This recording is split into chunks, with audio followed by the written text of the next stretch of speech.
Welcome back, guys, and today we are jumping right back into SnowRunner to take a look at a brand new truck by Glitchworks. Now, this is a fully console-friendly version of a combination of parts between a Chevy K2500 and K3500, and it is called the 1998 Desperado. Now, in this stock form, it's got really a very stock look, actually. The only thing that isn't very stock about it in its standard form is the fact that the wheels sit pretty far out outside the body, but honestly, at the end of the day, I kind of prefer it that way. And also, when you're off-roading, like if you want to off-road it in this trim, your tire is going to hit the rocks before the bodywork will, and 9 times out of 10, that's a much better scenario than your bodywork just hitting the rocks. So let's fire it up, get it into the garage, and see what we can do to it in terms of customization, and then we'll get it out into the wild and see what it can do off-road. Oh, there we go. The startup is kind of weird. The startup is very odd. It doesn't seem to have a starter sound, like when you turn the key, but like, it has an engine sound, just not much of a starter sound. Maybe the starter sound is very, very quiet, but at the same time, my game volume is like very high right now. Now, we start off engines-wise with a 350 small block. We can then go up to a 5.3 liter small block. Then we can also finish off with a 454 big block, making 550 horsepower. And I think that's gonna be the move for us. Now, gearboxes wise, we have a pretty similar selection to a lot of Glitchworks' previous trucks, but that's not a bad thing. That's actually, in my opinion, a really good thing because he's been continuing to refine a lot of the tuning on his setups for really ever since he's been making trucks. So we've got the 5-speed default, the 6-speed highway, and the 4-speed off-road. 4-speed off-road is going to be our first one, and then obviously later on down the road when we go to do the bridge jump, we'll be swapping over to the 6-speed highway box. Now, suspension-wise, you have normal, you have lifted on a 10-inch lift, and then you have the monster truck suspension for when you want to run the gigantic monster tires. Now, we'll start with the 10-inch Skyjacker lift kit, and then from there, we start with a set of 33-inch GWC all-terrains, and then after that, you've got these Gen X tires, you got the GWC mud terrains, let's see, Baja TAs, Baja Claws, and let's see, GWC all-terrains. Okay, so that's where the list resets and goes up to 36-inch tires, and you can scroll all the way through those, and then you also get 43s, and then if you want to go even bigger, you do have the option to go for the 51-inch monster tires, which you can run on the 10-inch lift. I just don't really recommend it. If you're going to run the monster tires, I would recommend running the monster lift. Now, in terms of which tires we're going to run, we're probably going to run the boggers. I think the boggers look so good on this body style of Chevy trucks, and they just look so right to me. And like, in that 43-inch tire size, that's about perfect for the 10-inch lift. We'll go with the Stage 4 winch. And then rear supplies-wise, you got some spare tires and fuel you could put in the bed, which I'm definitely going to do. Throw the heavy steel bumper on the back, and front bumper-wise, we'll do, ooh, I like the heavy winch bumper. That looks good. And now, in terms of the bed options, we've got a vintage roll bar, a long roll bar, a shorty sport bar, a combo bar. Man, he really went all out on the roll bars, didn't he? We've got an on-bed toolbox and an in-bed toolbox. I'm actually going to do the in-bed toolbox for this one. Tube steps, I'm a little back and forth on those. If you like them, you could totally run them. They're not necessarily my style, but I completely understand if you would run them. Now, we've got the stock hood. We've also got a cowl hood. I definitely think the cowl hood suits the personality of the truck now that we've swapped the big block into it. And snorkel-wise, we will definitely be putting that one on. Now, we have a straight-out exhaust. We also have an angled exhaust. I think the angled exhaust looks a little bit better, but I know that a lot of people also have a preference for the straight-out exhaust, and there's really no bad option there. Now, as far as wheels go, these are actually, I believe, a completely new style of wheel to this truck by Glitchworks, and it's based on a more modern Chevy truck wheel. But I think for our purposes, we're probably going to go with either the process or the mode, or maybe even the machete. I like how concave those are. Now, what do we have in terms of, I feel like there's supposed to be a special paint job, but that it's not pulling it up right now. Oh, dude! This thing looks incredible in orange. Man, that looks so good. Now, granted, obviously, you have a bunch of different color combinations that all look really, really good, but man, the orange just looks perfect. And I realize that since we're not on, you know, since we're not on a map that we have to explore, we're literally just on summer testing grounds.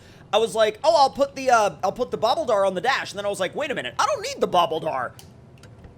Now, let's get into the trailer store and see what this thing can haul. And I gotta tell you though, the lack of a startup sound, like the lack of a starter sound, is messing with my head. Now, you can run pretty much whatever Scout flatbeds you would like. You know, Scout flatbeds, Scout trailers, campers, different, like really any different mod trailer that is constituted as a Scout trailer, you can run behind this truck. So, really at the end of the day, I would definitely consider it, I mean, it's a, through and through, it's a Scout, but it's kind of more on the, along the lines of a bigger Scout, I would say. Now, let's head out to do some wheeling. I gotta say that even with the 4-speed off-road box, it's not slow. It's actually a lot quicker than you might think it is. And actually, I have got to commend Glitch on this interior, because not only does the tach work, but the speedometer works, all of the mirrors work in full detail. You got a fully modeled out dash. I mean, where else are you gonna find a Chevy like K2500 / K3500 that's got all of these features that this one does? I mean, this thing, and it's console friendly. And a lot of people, and I've seen in my comments as well, a lot of you guys have been asking me when a console friendly K3500 was gonna be coming out. And I've known, you know, that there's been a couple of modders that have been working on them, but when this one dropped by Glitch, it was actually a big surprise to me, because this is one that I wasn't expecting, but man, he did an amazing job with it though. Absolutely breezed its way right up that hill climb. All right, let's get it into some rocks and see what the rock grip is like. Now, I know we're on a set of boggers, and that's not necessarily your best rock tire, but I mean, hey, the flex isn't bad on that 10-inch lift. I'm gonna repair that body damage, but like, dude, the flex is really good. Now, diff lock is always on. We'll make sure all-wheel drive is on as well. And I have a feeling that when you're in some areas like this, I have a feeling the long wheelbase helped us there, but depending on what situation you were in, the long wheelbase may either help you or hurt you. It all depends on what you were trying to do, and it also all depends on how, oh, yep, there we go. First rollover of the test, but it really all depends on how tightly packaged the trails that you're trying to drive through are. Also, we barely pulled that off. Like, that whole, like, rolling it over and then driving it out of it. Dude, we barely pulled that off. Now, since we've got the boggers on, I think it's time to head into some mud and see what she can do in there. Now, let's see. Let's not take out the fence while we're at it. All right, straight into the mud, in high, let's go. Thing does pretty dang good. I mean, I know that's the shallow mud, but sheesh, dude, that's ripping. All right, what about the first mud lane? Literally not even a question. It's like, okay, yeah, you got anything more difficult for me? And all right, the second mud lane definitely slows it down quite a bit in high, but you put it back into automatic and it just like, bro, it just goes.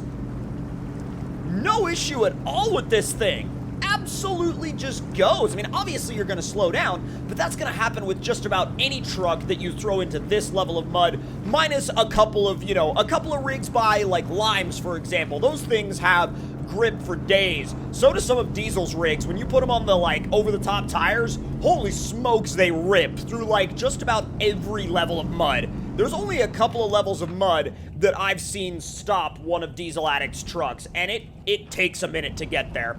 All right, now it's time for the dips obstacle. Now, the long wheelbase will actually, I'm thinking it may either help or hurt us in this one, mainly because, you know, we can kind of stretch the wheelbase out across these little dips.